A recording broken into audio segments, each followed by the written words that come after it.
This is the Aftermarket Radio Network.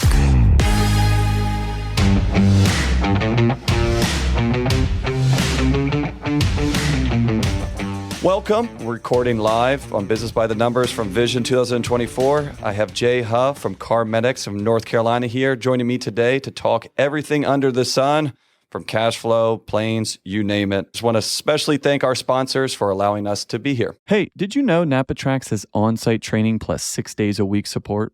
It all starts when a local representative meets you to learn more about your business and how you run it. After all, it's your shop, so it's your choice. Let us prove to you that Trax is the single best shop management system in the business. Visit them online at napatrax.com. That's napatracs.com. Promotive makes automotive recruitment simple. They go beyond the job boards and take care of every aspect of the recruiting process, giving you more time to focus on your shop and your customers. Visit them on the web at gopromotive.com. So, want to welcome Jay here. Jay has a shop in North Carolina. Jay is also an acclaimed public speaker. He is a coach at ShopFix. He is a pilot. He is, everything under the sun.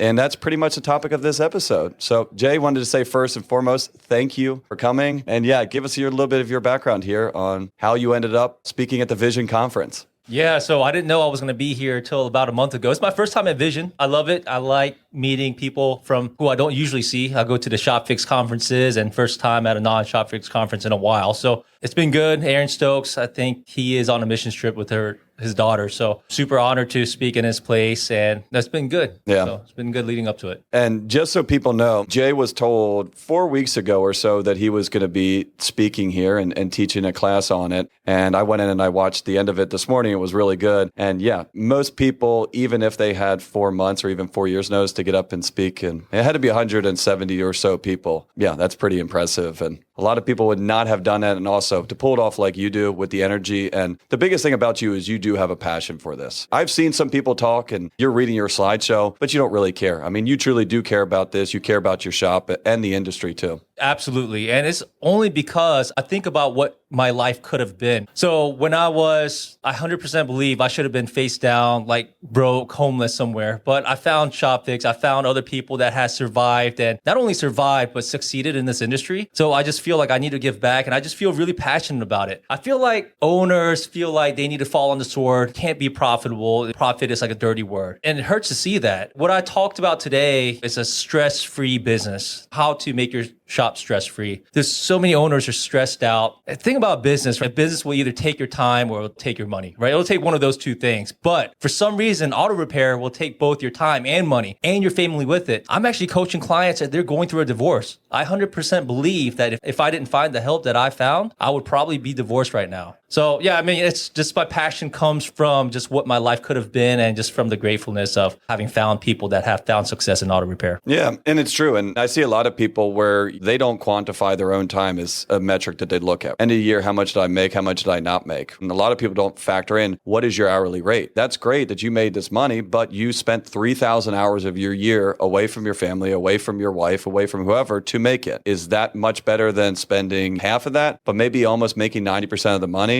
And it's really tricky because you are exchanging your time for money and hopefully you're making a profit. I mean, the nightmare situation is, like you say, there are shop owners out there that are working as hard as they possibly can, and they're the lowest paid person in the shop. And then on top of it, they're obviously not happy, and neither is their family. I mean, that is the nightmare situation that people are living through. Absolutely. I bet you see that a lot when you look at someone's P&L and they're the one working in the shop and turning wrenches, but are they categorizing that correctly? Do they even know that they're not profitable without having to work in the shop? Pretty much you have a very expensive job is what you got. And Well, I think people's natural tendency is no one likes change. And I think a lot of shop owners fit into that to the T. Well, that's how we've always done it. Well, in this industry, this is how you do it. And I think that the biggest thing that I'm impressed about you is you are not that kind of person. You are not afraid to change, grow, and change on a dime. Where do you think that comes from? You know what? Let's try it. It might work. It might not work. Absolutely. I have an open mind to everything. So I'll give everything a try at least once. You never know. And I think, the biggest thing I see in this industry is we're so divided because we think there's only one way to success, that my way or your way is the only way to get there. But what if we put all the best minds together? And what if we're not divided and we just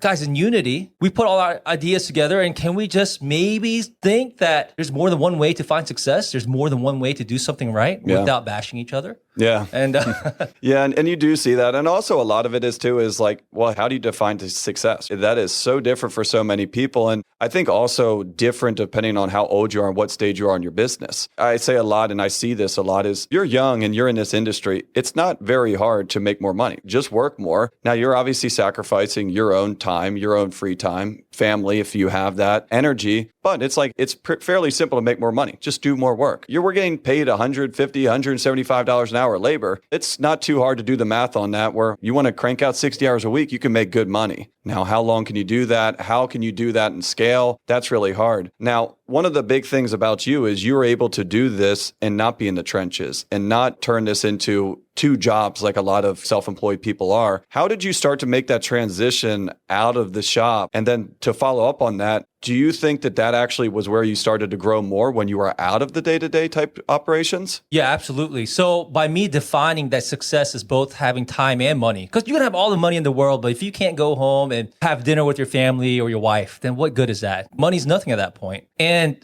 on the other side of things, if you have all the time in the world but no money, then you're homeless. Homeless people have a lot of time but no money. When I figured out that I want both time and money, that's when I realized I want to get out of the shop. Because at the end of the day, we're all on borrowed time. I don't know, hopefully it's going to be a long time from now, but me and you, we're both going to be on our deathbeds at some point. And I want everyone to think from the perspective of their deathbed. Like, man, when I'm lying down and when my time is up and the curtain's about to close, am I going to have any regrets? Is anyone going to ever regret not working one more day? What, are you going to regret not taking one more vacation, not seeing your kids grow up? My kids are 5 and 7. So I made a very conscious decision, because you're right. I could be working in my shop and make more money. I could have made $100,000 more by me being in the shop, by selling on the front counter, because as good as my guys are, I think I can outsell my guys, only because of the fact that I spend so much money and time in my training, like just getting better. But that's not the most important thing to me. So how I transitioned, once I realized that fact,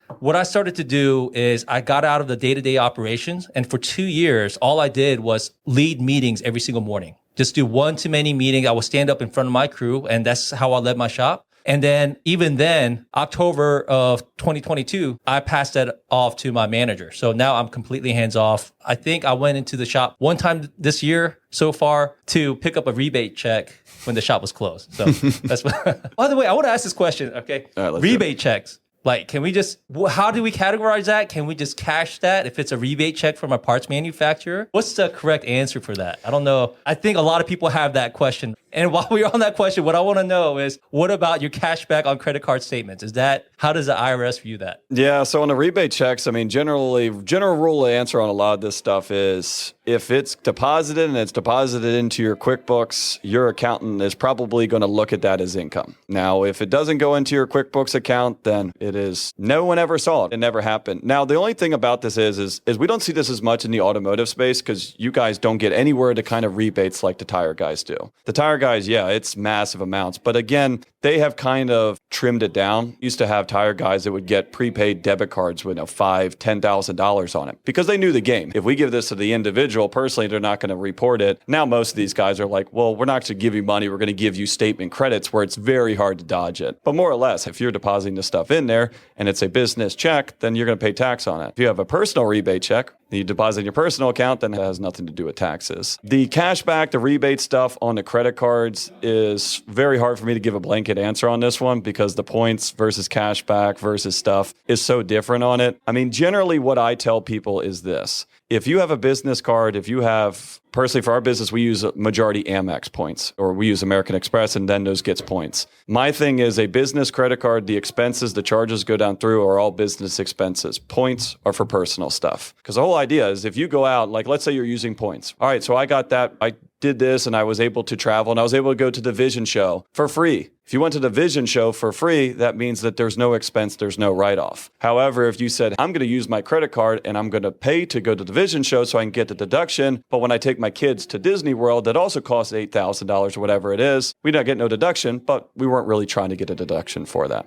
Yeah. I love that. And that's kind of what we're doing. So yeah. awesome. Okay. And that's why I always give like the acronym on it. It's credit card on the business, points are personal on it. The cash back stuff, I mean, even the tax law and the stuff gets a little bit tricky because some of it is a little bit of a bait and switch. Well, that is not taxable, but then you can't deduct what you used it for, but don't use your points for business. Use it for something fun. Just like we were talking about before. Like that is your payment back to your family or your friends or whatever. But yeah, I mean, I think a lot of people get lost in this and it's very easy to work yourself to death as a self-employed person. It's a little bit harder to work yourself to death if you're working for someone else, unless they're willing to pay you a ton of overtime. They're going to be like, Jay, go home. I'm not paying you any more time and a half. What are you doing here? How many people in this show right now, shop owners, are probably put in the most hours of all their team? A lot. Nose to the grindstone and they just do it, which is really hard. And the quote, you pretty much said it before, but no one on their deathbed ever looks back and says, you know what? I wish I spent less time with my kids. No one ever says, you know what? I should have worked more. I should have made more money. No, when you get to that point in your life, you get the clarity of, all right, money does not mean anything until you have someone to share it with or you're happy and you're enjoying it. And I think also a lot in this industry, you see a lot of people burn out. It's like, yeah, I'd burn out too if I was working 3,000 hours for 20 years straight and just not really making much money on it. It's tough. And this is a hard industry. It's ever changing on it. Yeah, I mean, it's definitely something that is unique, but you obviously have been able to figure it out faster than a lot of other people. Now, question for you is, there's always a big division, shop owners, technicians. There's a lot of technicians that say, well, your boss is getting $185 and I only get $35 because whenever a customer gives you money, Jay has no other expenses. He pockets all of it and gives the technicians their crumbs. Now, when a lot of technicians become shop owners, they get a rude awakening of, oh, this is why there is markup. How did you or have you been able to kind of tiptoe the line of, I want to be a good boss, I want to be compassionate to you, but also, no, I'm not going to be in the trenches, I'm not going to be there day to day?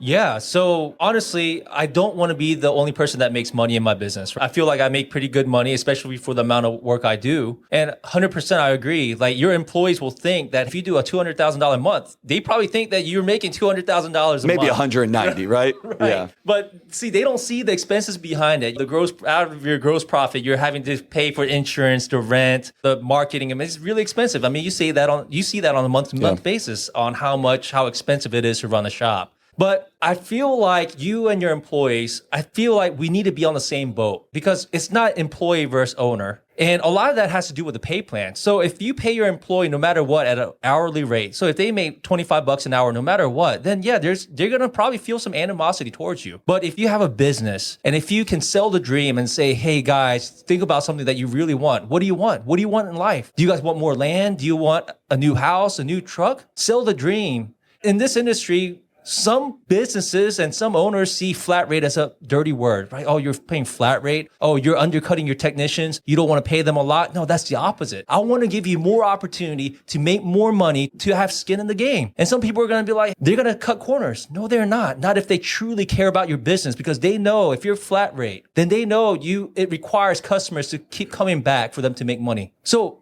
you're in the same boat. My advisors are 100% commission. That might not be legal in your state. It's legal in my state, I believe. If you're in California, I don't know how you guys do business. No, we always just say, this is 49 state legal. If it's California, you probably can't do it. But we're in the same boat. We all have something that we're working towards. Yeah. And God, that's what you have to have. You have to want something. And if you're just capped, if your pay is capped, then can you dream? Well, I think it's also a really hard conversation, right? Because, when people talk about productivity and it's like, if you have a productivity issue and people are salary or hourly, it's a very hard conversation. So Jay, I would like you to double your work, but you're going to make the same amount of money. That is very hard. Now, how much of this do you think is finding the right people? Because there's also people out there that are like, if I'm flat rate, I'm just going to live off my guarantees. I'm going to live off 30 hours because I value my free time and ease of operations versus money. Have you came across people where you're like, that is actually a very good technician, that is a very good advisor, but maybe not right for the culture or what we're trying to build here? Absolutely. Because so this is what I've realized about most people. Most people, and that's me included, right? We're all lazy and we're greedy. Lazy and greedy, right?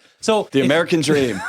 So this is what I realized. I mean, if you do have a guarantee, if you're going to guarantee a technician 30 hours a week, what ends up happening? They bill right around 30 hours. 29, 31. That's what happens. In my shop, we don't have a guarantee, but let me ask you this. Is it going to be ethical for me to hold a technician in my shop? And if they're averaging 25 hours a week, is that ethical? Are they going to make enough money? They're not. So they're probably not going to work out. And because they cannot meet the performance requirements, we're going to let them go. That's a really cool way to look at it. So instead of saying like this guarantee is like training wheels for you, it's like if you need a guarantee, this is probably not the best business for your business because it's not going to be something that's going to be profitable for you if you cannot kind of get out this kind of production. Absolutely. Because, I mean, you have to be self-motivated. I don't want them to look and see what the guarantee is. Now, as owners, we have a duty to provide enough cars. And so as an owner, if I see that my technicians are not billing out enough hours and cannot make ends meet because we didn't do enough marketing, because we didn't get enough cars in the door, then that's 100% on me. That's my fault. And then if that's the case, absolutely, I'm going to pay them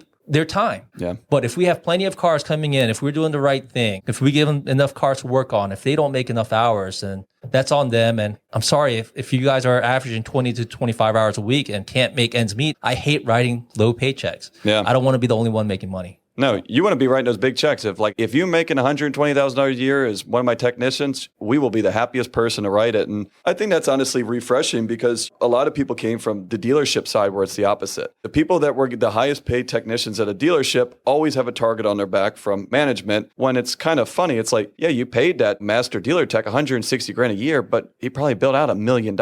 It's kind of short-sighted to look at the overall cost. Now, how do you draw that line? How do you figure out where it's like, guys, we had a slow week, it wasn't good, or I need to step in and make sure that these guys, is there actual numbers on this, or is it more just kind of a feel thing? Honestly, I haven't had to. I mean, we've been pretty busy. We've been blessed. And so I haven't really had to do, we've had consistently decent car count. Yeah. What I do want to say is for those people that are salaried out there and the owners, I want them to kind of calculate how much you're paying a technician per build hour. Because you can calculate that. You can take your payroll costs and divide it by the actual build hours that specific technician build out. And what I'm seeing, for some reason, $25 an hour, that's like the pay that everyone's paying the technicians if it's on an hourly basis. It's $25 an hour plus maybe 5 hours of overtime. It's $1,200 a week. And from what I found, those technicians that are on that $1,200 a week guarantee, they usually bill around 20 hours. That's what I've seen from my clients that move over to ShopFix. And so if you do the math, you're paying these guys $60 an hour per build hour. $60. I mean, that's the highest paid. I mean, my highest paid guys, I stole a guy that was at the same dealership for 21 years, got all the certifications. He was one semester away from getting a mechanical engineering degree from NC State, which is one of the top programs in the nation, a true unicorn. And I'm paying him $50 an hour. So if you have a mediocre tech that's kind of dragging his ass and don't really give a crap about your business, you're paying him $60 per build hour.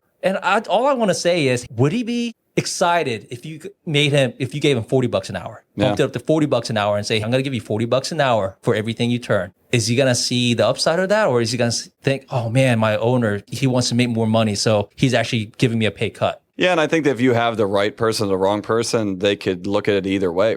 They're both probably right depending on the perspective of it. But yeah, I mean, it's tricky. It's like you go into one of these shop owners groups and say, should I? It's just like you want to start trouble going one there is be like, I'm starting a shop. Should I do flat rate or salary? It's like, oh God. You're going to have the pitchforks out on both sides of it. But what I was kind of surprised, we did a benchmark report of all of our clients' numbers. And the funny thing is there was no relationship between our profitable shops that were flat rate or hourly. And really what that came down to me and I think showed was it's not necessarily how the people are paid. It more has to do with who the person is paying them. Like you could go out and you could say, oh, you know what? Listen to Jay, I'm going to do flat rate. If you're still not guiding your people, if you're still not making sure that they're trained, they're motivated, they have the right things, they have cars on this, then who cares? It doesn't matter. And I think some degree, and see if you agree with this, flat rate kind of manages itself. I don't need to tell you what your hours were. You know what your hours are. You know how to make more money. You know how to make less money. And so the paycheck is the manager. If you're salary hourly and you don't have someone managing that, yeah, people, like you said, people are greedy and lazy. They will do the absolute bare minimum that they can do to still keep their job. Even worse, in this market, they know that there is not a long list of people coming to replace them. So if boss doesn't say a word and I'm cranking out 15 hours a week, why am I going to do 30 hours? Now, do you agree with that logic? Have you seen that coaching people? I 100% agree with that because hourly will work, but you have to have a very strong leader in place. It's whoever's signing the paycheck. If you have a really strong leader in place, then you're probably going to have,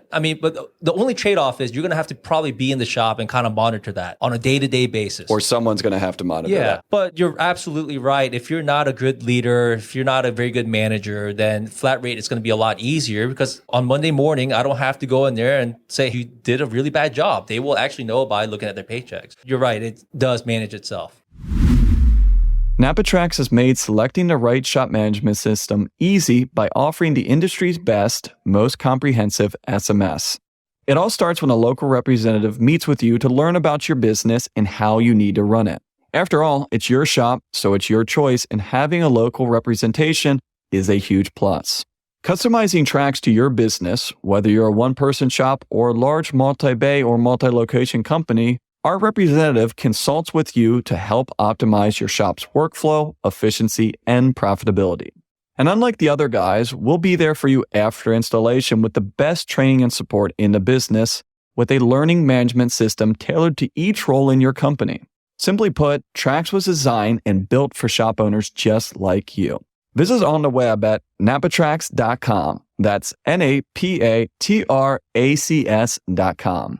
Are you tired of spending endless hours searching for the perfect talent to join your team? Promotive is your full-service automotive staffing solution. At Promotive, we believe in being more than just a recruiting agency. We become an extension of your team, working tirelessly to ensure we place the right talent with the right shops. With our always be recruiting mindset, we're constantly seeking out the best professionals in the industry. We manage 90 to 95% of the recruiting process, taking the burden off your shoulders. When you partner with Promotive, you gain a dedicated recruiter and account manager who will work closely with you, understanding your unique requirements and seeking out candidates who fit seamlessly into your shop's culture. We'll ensure that every candidate we present is thoroughly vetted and aligned with your needs. With Promotive, you'll have a peace of mind knowing that we're handling the recruitment process with expertise and precision. We don't just match resumes, we match character, culture, and long-term success. Visit our website at gopromotive.com today and experience the power of Promotive's expertise and dedication. Together, we'll build a stronger and more successful team. I think also this oversimplification on this too is like everyone says, well, how many technicians you got? It's like, well, that technician is equivalent of 4 of my technicians. Like you said, there are unicorns out there. And there are some shops where it's like, you just have really good people and you don't really have to do a whole lot and it's going to go really well. Or you got other ones where it's like, man, you're doing everything right, but these guys just don't know what they're doing. I have a client, they did just over almost 1.2 million in sales last year, and he has 1 technician. Just like the most bizarre stuff you can imagine. And then I have other people that have 4 technicians that can't hit 1.2 million. So that's like you said before, there is so many different ways to make money on it, and what might work for the guy down the street might not work for you. Now, what do you think the most overlooked financial metric is that shop owners are not looking at? Like, what is a big thing that you kind of start to focus on or maybe open people's eyes to when you start working with them? Yeah. So when you ask a shop owner, how well did you do last month? How well did you do last year? They always tell you a revenue number, sales, right? Sales, yeah.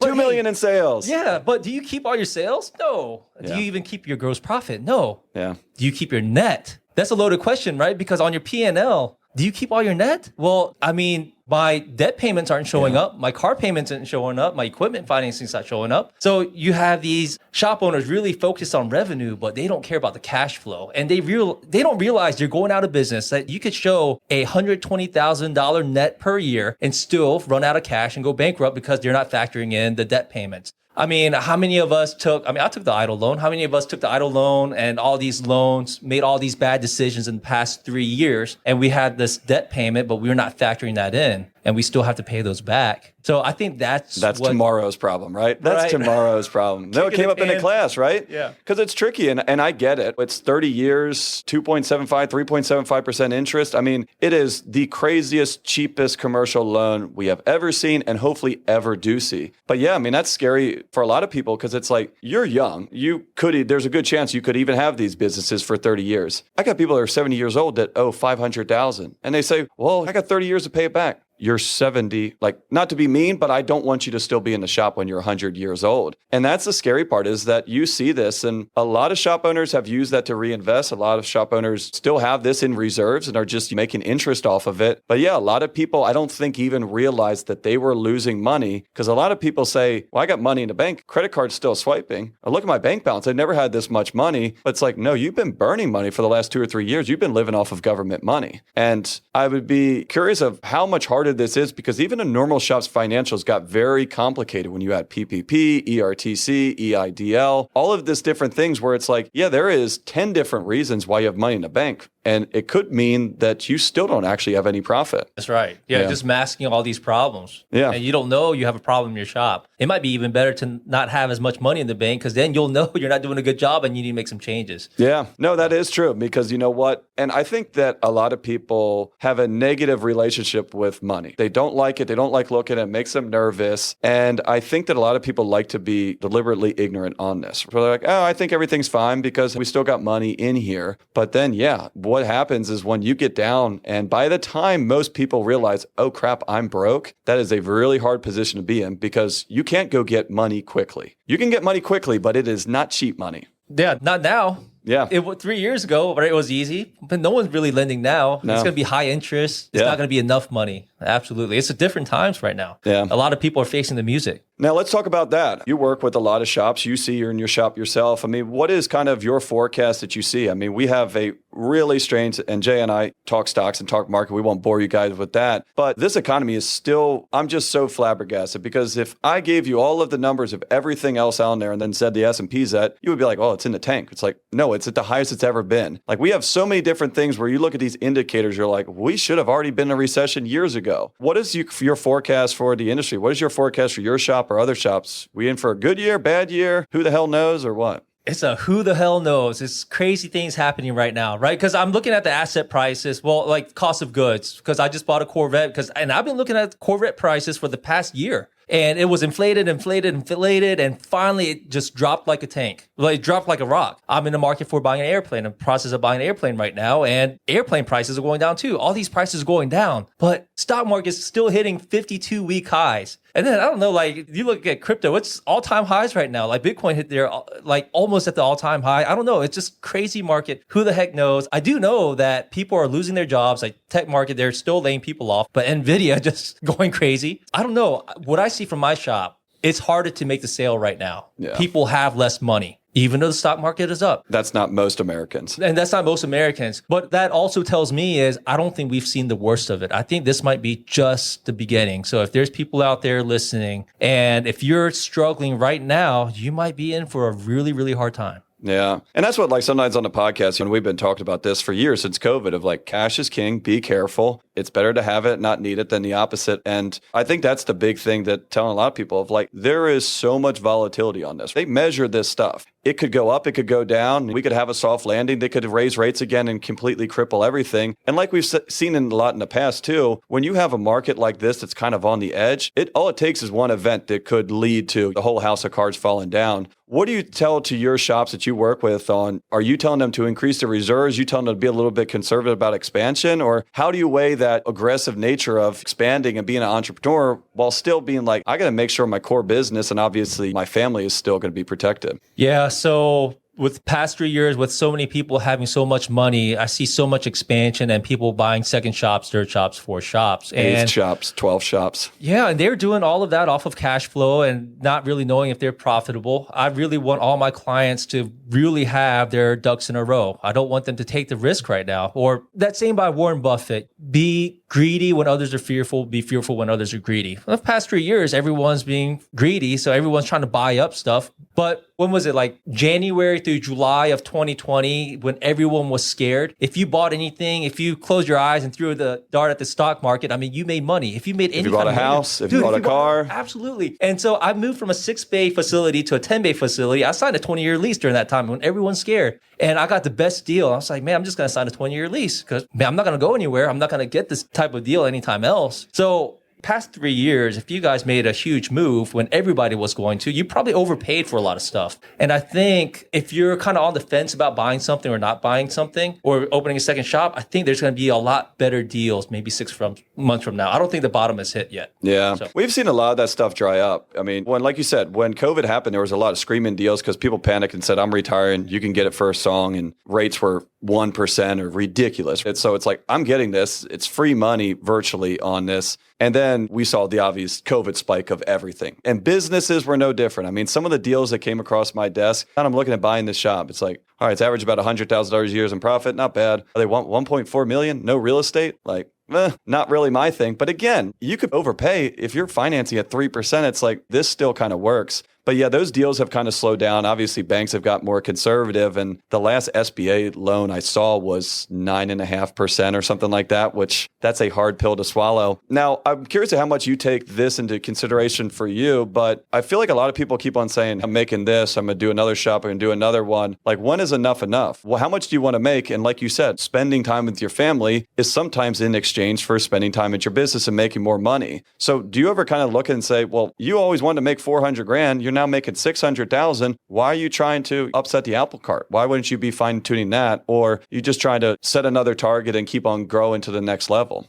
Yeah, I feel like you need to grow for the right reasons. Some people look at other shop owners and they're just doing it for status. Like, oh, he's opening a second shop or third shop or fourth shop. And if you don't have your ducks in a row, if you don't have enough cash in the bank, then you're taking unnecessary risk. You're risking your golden goose egg. And you can't be doing that, especially in this market. Because right now, let's be honest. I mean, if Jerome Powell, if he comes out, everyone's expecting him because he's announced that he's going to keep the rates the same. But if he comes in and say, guess what? We're going to raise the rates. What's going to happen then? Dude, that's going to be a bloodbath at that point. We got banks holding on for dear life that we could start to see institutions falling. I mean, even the banks, I mean, it's also funny because we haven't seen kind of this rate cycle like this while we've had the 24-hour news cycle. I mean, last time we saw this was 07, 08. But you see so much public pressure from these banks and stuff, and they're literally lobbying Jerome Powell to do one thing or the other. Because these banks are like, we are on the very verge of not being able to cover this stuff. But they keep on saying like, all right, well, fall, they're going to start cutting the rates. Now they're saying the spring. And again, if they do not think that there is a chance that they're going to cut rates or maybe, like you said, even increase rates, yeah, maybe that's the final straw on this. I mean, at least there's no wars going around the world. Everywhere else is pretty stable on this. Again, you add all this stuff together and it's like, man, what a crazy time. No, I love the idea of what you talk about. Like, you need to build your business for what you want. It should not be a keeping up with the Joneses. Well, why'd you do that? Well, because they're doing this, they're doing that. And yeah, I mean, the unique aspect about our firm is obviously we only work with shops and we see all shapes and sizes, multi-shop, you name it. There has never been a time in this industry with more multi-shop owners, more independent multi-shop owners. And that's exponential even in the last 5 years. But even if I look at just like my subset of shop, like generally it's, let's call it 50-50. Half are making good money and really good money. The other half are making okay money or losing money. During COVID,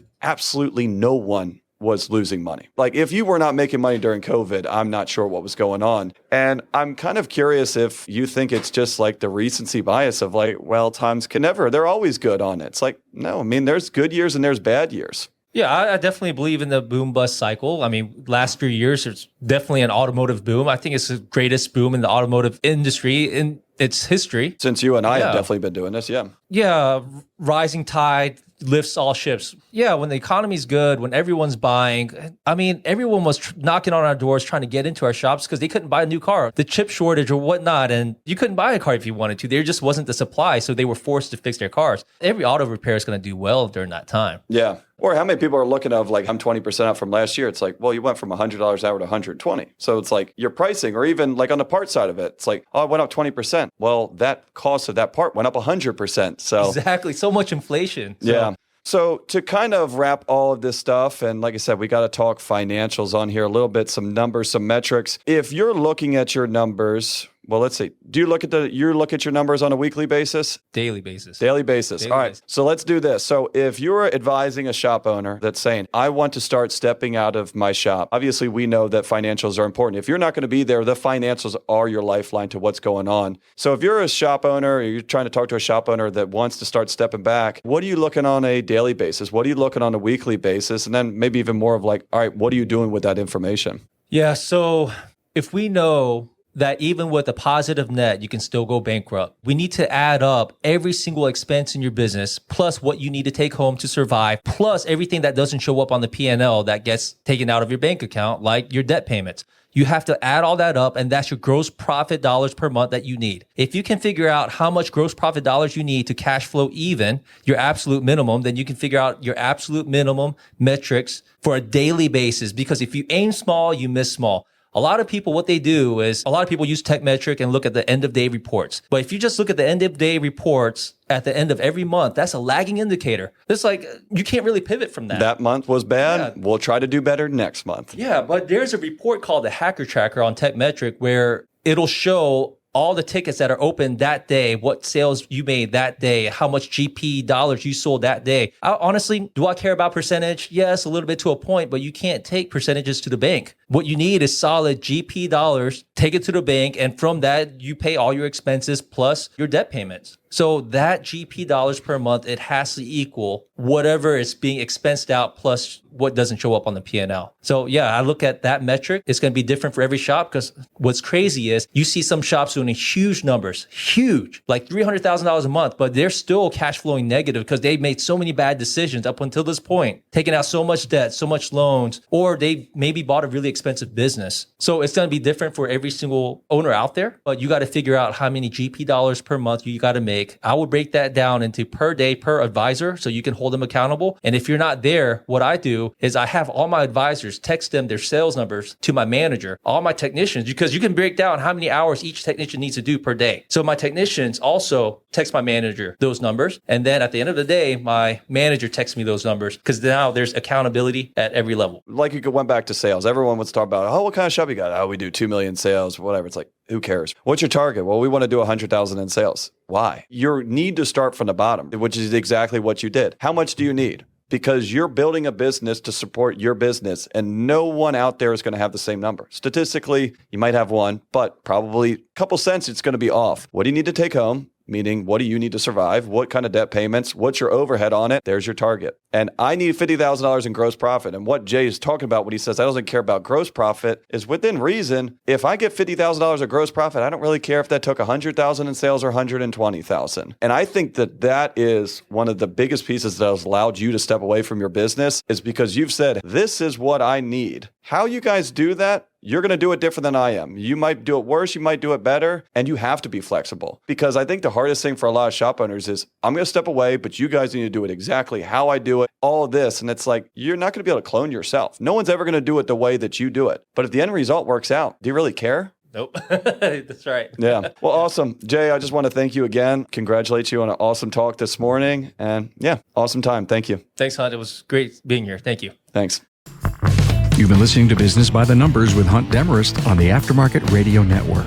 Follow Hunt on your favorite podcast listening app. Let him know what you'd like him to cover. His email is in the show notes. Hunt is all for advancing the aftermarket.